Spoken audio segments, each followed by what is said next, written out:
I open meeting number 603.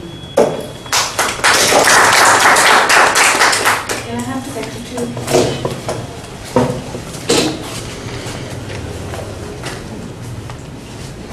Good evening, Madam President, fellow Toastmasters, and welcome guests. In the last meeting, the word of the day was Pogle, which means glance of the eye. Sergeant at Arms, Divakar, President, Venkatraman, MC, Anand Bhagirath, Table Topic Master, Vijay Lakshmi Bhagirath, General Evaluator, Mr. Vinod, R Counter, Apu, Grammarian, Priyadarshi, Timer, Divakar, Listener, Vijay Lakshmi. We had two speeches on that day. First one was by Toastmaster Prashant, myself, from CC Manual Project 2. The second one, Toastmaster Ram Gopal from ACS Project 4. The Best Speaker Award went to myself at CC level, and at ACS level it went to Mr. Ram Gopal. The Best Table Topic Speaker went to Priyadarshi. Any amendments? Thank you, Krishna. When I got married, my husband had just completed his MBBS. Soon after marriage, he got a seat for ENT, Master of Surgery, in Kasturba Medical College, Mangalore. So we had to shift there for 3 years, so that he could complete his post-graduation. I had no past experience with the medical field. All my relatives were either engineers, lawyers, or entrepreneurs. But I got to know very soon that medicine was not so glamorous after all. Soon I realized that it was even worse to be a postgraduate in surgery. Other than studying for your course, you had to also muscafy your professors. That year after Christmas, we visited each professor with plum cakes and a bottle of wine. One of them was a Professor Manish Shegre. Very cordially ushered us in. It was a typical Mangalorean house with tiled roof. His wife was in the kitchen and his 8-year-old son was playing with 2 other children. Soon my husband and the professor got talking about some complicated ear case. The professor wanted to show off what he had done, and he wanted to get some photographs which were in his briefcase.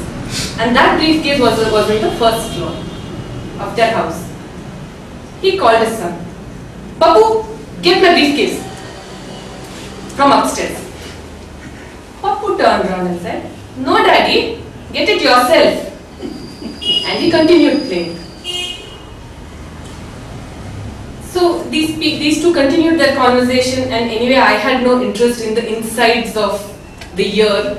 So I just ignored them and looked at the children playing.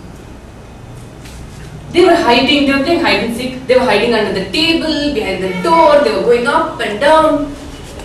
For some reason I started to count the number of times Pappu went up the stairs.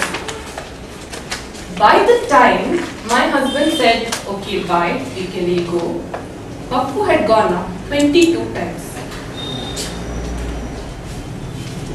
As we went back home, I mentioned this fact to my husband.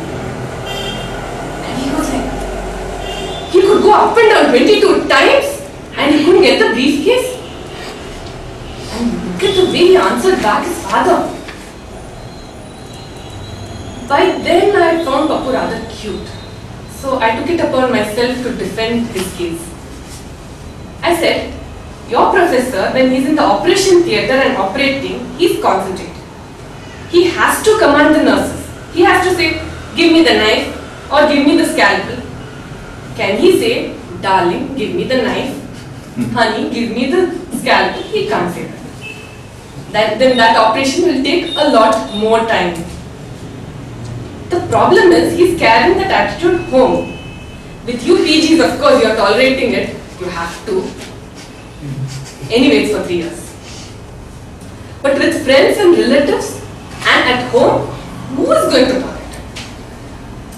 Instead of Pappu, get my briefcase, he could have said, Pappu, this nice uncle, he wants to see some photographs. They are in my briefcase and it's on the first floor. Can you please get it? Pappu would have had a tough time saying no. Demand and command, it's bound to rebound on you. Ask and request and you shall receive it. Today I'd like to introduce to you the Toastmaster for today. A widely read, a widely travelled, a regular Toastmaster with an ever-ready smile. Please help me in welcoming the one and only Mr. Anand Bhairath, the Toastmaster for today.